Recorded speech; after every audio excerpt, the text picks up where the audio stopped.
is the Vintage RPG Podcast, your source for the best in classic and contemporary RPGs. With your hosts, Hambone and Stu. Welcome to the Vintage RPG Podcast, coming at you again from the clubhouse, hidden somewhere in the swamps of New Jersey. I'm John Hambone McGuire, and today we've got a very special guest on the show. My pal Joe DeSimone is here to chat with us a little bit more about the Academy of Games. So without further ado, here's Joe. How's it going today, Joe? It's good. It's very weird being on this side of the fence after listening to you guys since you started. So deeply surreal, but good. Yeah, you can actually see me through the screen right now as I'm doing the whole bit. And it's funny because I actually met Joe about this time last year at PAX down in Philly. And you actually came up to me. I was chatting with a mutual friend of ours, Marie Enger, at the booth. She was working at PAX, and you had recognized the sound of my voice and came over because you'd been listening to the show. It's so Yeah. weird when that happens. It's very strange. I think I caught Hambone a little off guard doing that. I was there with my friend Charlie, who is an illustrator and had just put out his own role-playing game at the time. We were handing out copies of it, and I was just like, oh, damn, I know that voice. The hall's closing. Nobody's got anything going on. I'm just going to go up and say, hey, what's up? I'm a fan. And I don't know, we just got to chatting. It was nice. Yeah, and honestly, had I known the world was going to end, I would have just not letting you go and just taken you everywhere with me that day. Better times. But, thankfully, you and I have gotten to play a bunch of games together this year over Discord. We follow each other on Twitter. We definitely have conversations. And one of the things that you have been terrible about promoting up until recently was the thing you actually do, which is the Academy of Games. And it's something that when you sent it to me a little while ago and you kind of pitched me on what you were actually up to, and I had a moment where I was like, oh, that's what he does in games. Like I had no fucking clue, but I was really impressed by it. So why don't you tell our listeners a little bit more about the Academy of Games? Sure, and that's a very common thing. A lot of people are like, do you make games? Are you an editor? Are you an illustrator? How do you know everybody? Twitter is the answer to that one. Not actually my work, but my work with the Academy of Games, sure. So TAG is a company I started a couple years ago to teach game design, mostly to children in an after-school program format. But as the pandemic progressed, we realized there was a big market and honestly a lot of interest around adults who would normally have been playing with their coworkers or just want something other than video games or Netflix to do at home to basically do what we already did for kids, which is run various RPGs for them, help them kind of hack them and mod them, put together their own games, get over that hurdle of looking at, the big three from Wizards and going, oh, geez, I'm never going to be able to read this. There's a whole book for running this as well as a whole book for playing this. No. To understanding that this is just kind of make pretend time with some rules tacked on, and those rules can be whatever the heck works for you. And just demystifying, taking the terror that I think so many really willing converts to role-playing games and analog games in general, that shell shock of years of it being kind of this hidden thing that maybe you played once or twice in college, maybe your older sibling played in the basement in the 80s, and you were always interested, but nobody ever held your hand through it. That's where I come in. That is my bread and butter. That's my day job, holding adults and kids' hands and introducing them to the wide world of analog games. It's amazing how, having 3 big books on a shelf that are hardcover can be so intimidating to people. When you're right, it's just make-believe with some guardrails, and those guardrails could take any shape or form that you want them to be. And making people understand that, helping them understand that is, such a hard thing to do because, there's all this preconceived notion sort of about RPGs. I was lucky enough to have come out of doing similar work specifically with kids previously through a bunch of other jobs. I've kind of been in games education half a decade now, maybe a little bit more. And yeah, it's a completely different skill in the same way that being a good player at the table and being a good GM are vastly different, right? I am a big fan of the idea that the GM is just another player, but it's a player with a different skill set. Being an educator, being an onboarder into this hobby is different than either of those two. It's 5 parts communicating the love of the hobby. It's almost like deprogramming in some ways, where you're breaking down walls constantly. You're waiting for them to pop up. You kind of know the dark recesses they're hiding in their mind of why they don't really want to do this, why this isn't for them. And you get good at knocking those down. Some of that's just background knowledge. I was talking to a client today who wants basically just a big campaign for her team. And she was talking about a friend of hers who has always wanted to play role-playing games, but is intimidated by them. And I just threw out Honey Heist. Yes. And I was like, there's a whole world of games. There's an entire genre of games of, well, what can we fit on one piece of paper, right? If you even fold that piece of paper over, it invalidates it, right? Too many pages. What can we do on one page? And I sent her a pack and she was like, yep, this is amazing. My friend is immediately in. It's simple things like that. I love how like Honey Heist has become like this quiet thing where I feel like every time somebody's kind of having this conversation, somebody kind of brings up Honey Heist as like the perfect kind of game to take somebody by surprise and totally disarm them because it's completely not D&D, which again has all those preconceived notions baked into it. I love the fact that Honey Heist is the one that I keep hearing about. I think it's a very cute and very simple entry point. And I think it's also just the most accessible of Grant's works, right? I'm really excited for next year at some point. Rowan Rook and Deckard, Grant's company, is going to be putting out a compilation or omnibus, if you will, of all of the one-page games he's released through his Patreon. Oh, sweet. And I'm hoping that kind of opens the door because I have a huge folder that's just called Grant Howitt one-page games. And it's just all the things he's put out. And there are so many more other than Honey Heist. But it's cute, and it has a little bear on it, and it's simple. It has a great name. It makes sense as an entry point, right? Hey, man, those bears get to wear hats. They do. I think it's a bowler hat, right? Like a bear in a bowler hat is the perfect visual for just goofy fun. Yeah, it really is. And now with stuff like that, do you find that even though something like D&D, the monolith that is Dungeons and Dragons, something that will in name alone resonate with people and kind of bring them to the idea of the hobby, in that of itself is its own biggest hurdle and worst enemy because it's so many years of back history and like maybe I need to know all this stuff or like I won't know anything and this has been around for 40 years and I'm just coming to the party now. You know, I suspected it would be when I first kind of shifted over to doing this with adults as well as kids. It's absolutely not the case with kids. I could run anything with kids. I could run Harn and tell them it's D&D. I could run Metamorphosis Alpha and tell them it's D&D. I could run something completely out there that nobody's heard of and tell them it's D&D. They honestly have no idea. They just like the idea of role-playing. And I thought, oh, adults are going to be a different market. These are people who on some level have always been interested. And so because of that interest, there is some back knowledge. There's preconceived notions of what RPGs are. And no, by and large, no, that's not the case. They know D&D exists in the same way they might know Magic the Gathering exists, but they think of Magic the Gathering as a 52-card deck of playing cards with some art. They have no real concept of what the game itself entails a lot of the time, just that it seems fun. And it involves sitting around a table and rolling some dice and talking. And beyond that, even people who have expressed great interest and have told me about how they wanted to do this for years have very little in the way of just kind of preconceived notions about what the game is that I need to fight back against. It's like me with K-pop. It's like I know it exists. I know there's all these boy bands and people are very passionate about it, but that's the extent of my knowledge. Yeah, it's just a cool thing.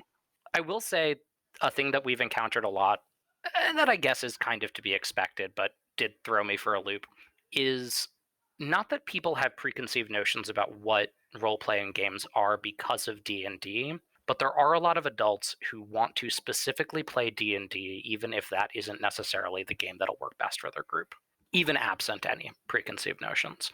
And I don't mean that in the way of, oh, play a better game than D&D. No, I have no time for that viewpoint.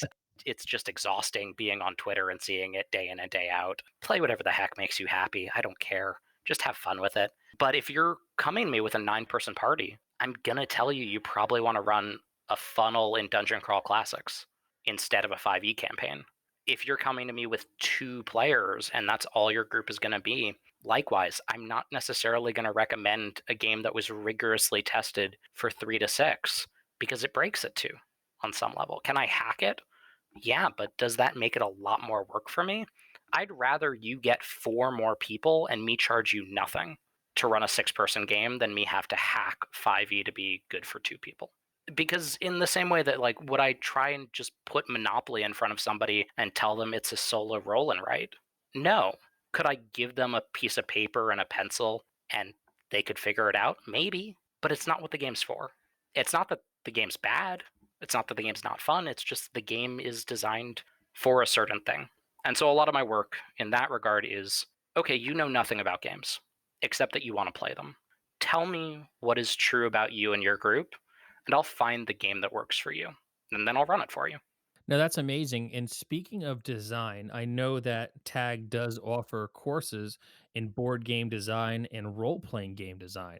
Can you talk to our listeners a little more about that and how that works? Now, even more so, translating board game design over the internet versus doing it in person. Sure. So that's a model that we copied from a place that I had previously worked and where I learned a great deal about game design called the Brooklyn Game Lab, which is in Brooklyn. They're still around. If you're doing things in person and you live in Brooklyn, check them out. Basically, the model was on a month by month basis, we play a game, we play it again. We do seminars about what you liked about the game, what you didn't like about the game, what could have been changed to have a better time with the game. We collaboratively make a modification of the game, and then we play your modification and compare and contrast. And it's cycles of that. Insidious learning is the phrase that I use a lot. Not realizing that you're actually learning how mechanics function, but just having a good time and slowly piecing together this stuff in a way that I think is true for most of us hobbyists, right? You can't be someone who grew up actively playing AD&D in the 1980s and not kind of understand how these rules work so that you can homebrew them better for your group. It's just part of the territory. It comes from walking around the area. That's mostly what the education is. It's just structuring that so that people get it without realizing they're really getting it. Board games can be a little trickier online. I'm not necessarily going to bust out Gloomhaven and have that over like a camera and just be like, look at this mini, okay? Tell me what you think about this mini. No, that sounds horrible. But there are a lot of games that do make a natural transition, either because, say, social deduction games, right? Werewolf works great on Zoom.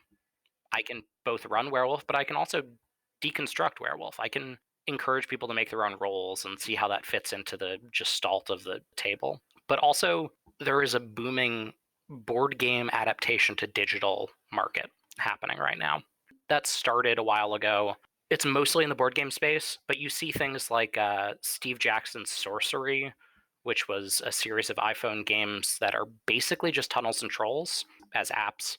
But then you see modern things like Wingspan. Elizabeth Hargrave's like award-winning brilliant game just got a great digital adaptation. And so a lot of people will come and be like, I've heard great things about Wingspan.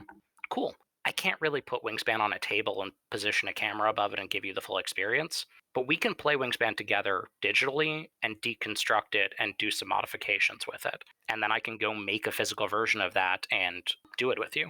In a sense, I'm almost serving as a paper prototyping service for a lot of adults, which is, I mean, hey, it's a living, right? It's a fun living. If it means that I go to a photocopying shop a whole lot throughout the week, at least I'm patronizing another small business. Yeah, whether you're a game designer or you're in a band, you're going to spend a whole lot of time in Kinko's. Mm-hmm. That's for damn sure. So, with that, you're covering a lot of different bases here as well because you also offer professional programming. What is that like taking it from a place where you're teaching kids and adults to play games to running happy hours for companies and working through essentially a lot of games are team building experiences? And how are you bringing, your knowledge and your experience into that sphere for companies? Weirdly enough, this is how I got back into games. This is my oldest exposure as an adult to analog games. I mean, I played role-playing games and card games and board games when I was a kid. I basically lived in a hobby store from the age of 4. Like, it was just me and a bunch of, 45-year-old metalheads with a really bad dandruff playing, D&D or Magic. It was great. It was a fantastic childhood. I don't say that to, be snide or anything. I had great fondness for those days. But I took a break, right? I think it's pretty natural. You grow up, you get to high school, you get to college, and I don't know, maybe you play a few sessions here and there, but it's not as big a part of your life anymore. I went to school, then I went to grad school, and my plan was to become a organizational development consultant, which I like to think of as a therapist for companies. You tell me your problem, we talk through it, we figure out a solution that might work for you. Sometimes that means reordering a process, or sometimes that means restructuring a team, yada, yada, yada. Well, it occurred to me that a lot of the ways people were trying to communicate in these settings were terrible. HR seminars suck. They're just the worst. If Yeah. you've ever sat through one, it's the most dull, infuriating experience. And yet it's basically the number one, let's call it mechanic in the game of organizational development. And that struck me as deeply odd. And so I started putting games into my professional practice as a consultant and started designing games for specific learning outcomes, started looking at kind of already built processes in companies and figuring out how to make them more fun. This is kind of the dreaded gamification that I think pretty much anyone who's a modern office worker has encountered in at least one form or another. And again, largely, that stuff blows because it's just putting leaderboards and badges on already terrible workplace processes. And there is a next step. That's usually referred to as game-based learning, or GBL, versus gamification. And that's a lot of what the professional component of TAG is.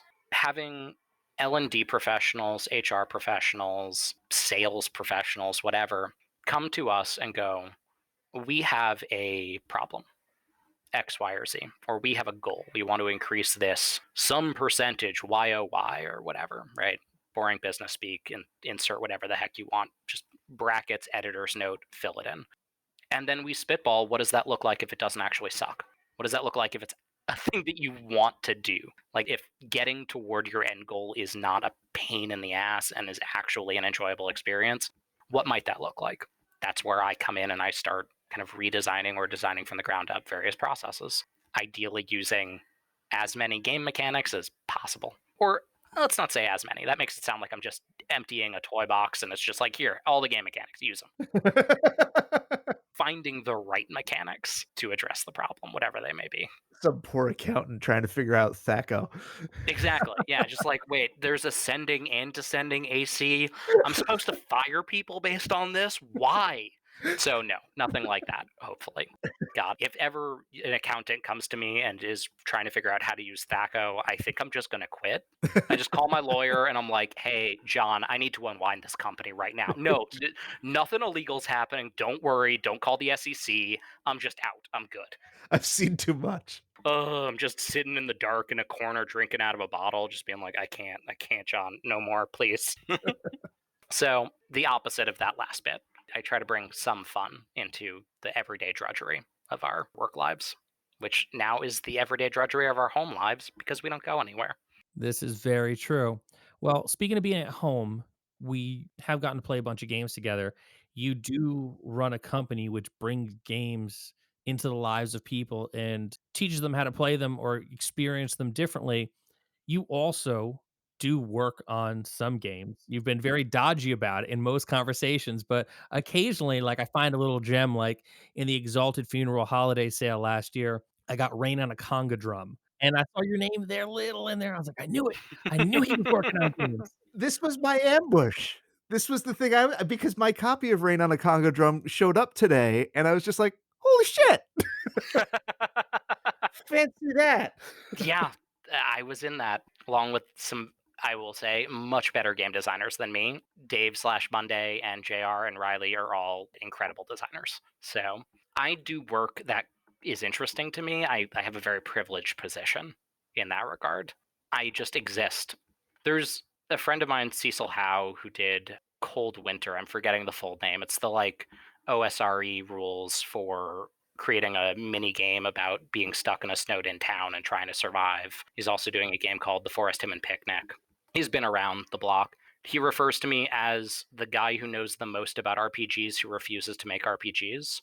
And it really is. As you said, it's dodgy, right? I don't like committing to the work unless it really calls to me. Rain on a Conga Drum was JR being like, hey man, I have this crazy idea. Want to make a series of games about Towns Van Zandt?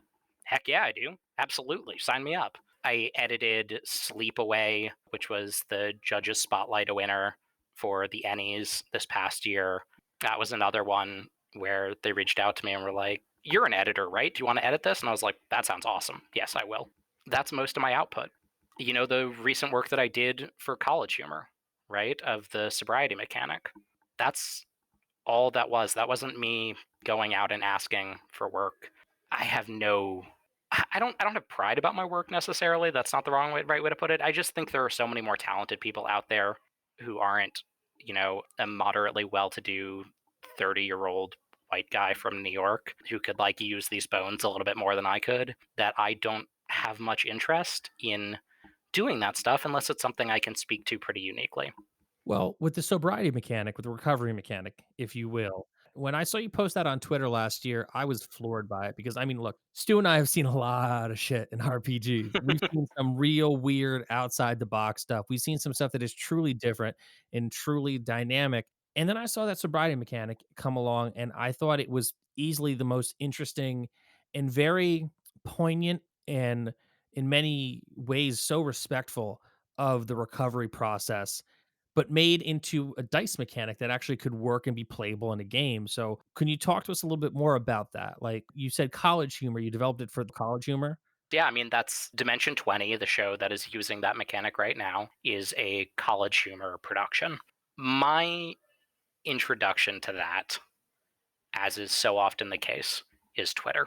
A friend, Jordan Shively, the hottest singles, Dread Singles account, reached out to me and was like, "Joe, how's it been? Haven't talked to you in a minute. You want to like do a contract gig for College Humor?" And I was like, "I guess, like the pandemic's raging and I don't really have much of an income right now. That sounds cool." And it was an artist who worked on Dimension 20 reaching out for sobriety consultants. I'm sober. Yeah, totally. I'll get paid to talk about my sobriety. We start the call and they start explaining D&D to me, and I'm like, "I'm a game designer. Like I work in games." They're like, "We have like a 20-sided die and then like they go all the way down to 4-sided dice." They're platonic solids, man. Exactly, right? Like I think I actually said, "Yeah, the platonic solids." And and the showrunner who was the person I was talking to just stopped and was like, "Oh, you know games." I was like, "Yes, that's my job." And so we just sat down, and that's the quickest bit of design work that I think I've ever done. And I think that's not to belittle it at all. I think it just came from a place of me having this lived experience, right? We sat down, we started that call.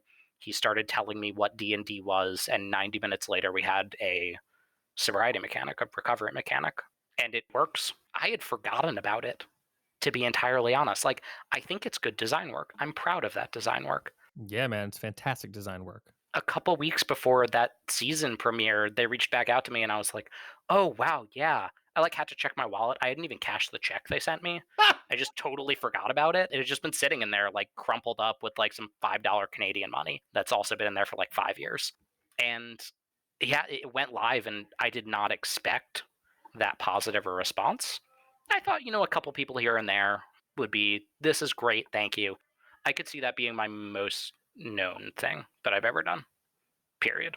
And I think that in and of itself is a good legacy. I messaged you like the day you eventually remembered that you had that check in your wallet and you posted up about it on Twitter. I messaged you how important it was to me. And that's initially what I was like, yeah, I was talking about getting you on the show before, but I felt like bringing you in January would be a very good time to talk about these kind of things. And it's one of those things where like games help people. Games really do. Like, I don't know that I would have survived 2020 at all if it wasn't for the fact that I was able to go and play games as much as I did. But this is something that is actually a useful tool, and just the ideas behind it and the layers behind that mechanic. As a person who's in recovery themselves, like I read it and I was like, fuck, that makes so much sense. And it's such a clean and realistic way to look at recovery, falling off the wagon, dealing and maintaining your own sobriety, and having to do that, in a fantasy world, you think it's hard enough because they're dragons, but it's genuinely hard to do that in the real world. I mean, this is the relapse trifecta, right?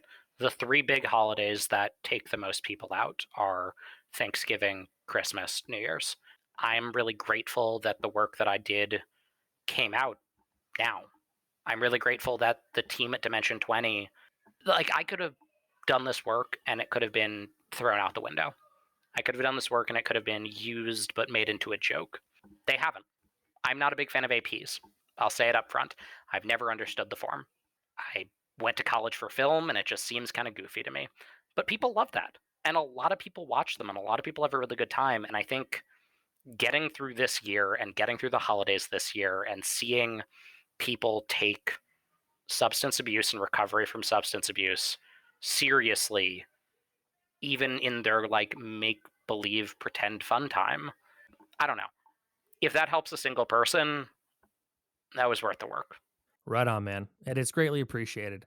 Well, Joe, thanks so much for coming on the show tonight. I look forward to more of the games that you're not going to tell me that you actually wrote coming out at some point in the near future. So, folks, this was another awesome episode of the Vintage RPG podcast. Stu, where can the people find you? They can find me on Instagram at Vintage RPG, posting every day about role-playing games. Duh. Very cool. You can find me on the Twitter at Handbreaker. I tweet about board games. I tweet about cute animals. I tweet about Dungeons and Dragons. You could also follow my day-to-day adventures in podcasting and in life over on Instagram at John Hambone McGuire. Folks, if you like the podcast, don't forget to rate, review, and subscribe. Your reviews really do help other listeners to find us. And if you really like the podcast, think about becoming a patron over at patreon.com/vintagerpg. We've got early release episodes. We've got a behind the scenes look at the book that Stu is releasing later this year. We've got a behind the scenes look at the game that I'm releasing later this year, as well as videos and other fun, cool stuff. We got a Discord community that we'd love for you to be a part of. Patreon.com/vintagerpg. So for Stu Horvath, I'm John Hambone McGuire. May the dice always roll in your favor.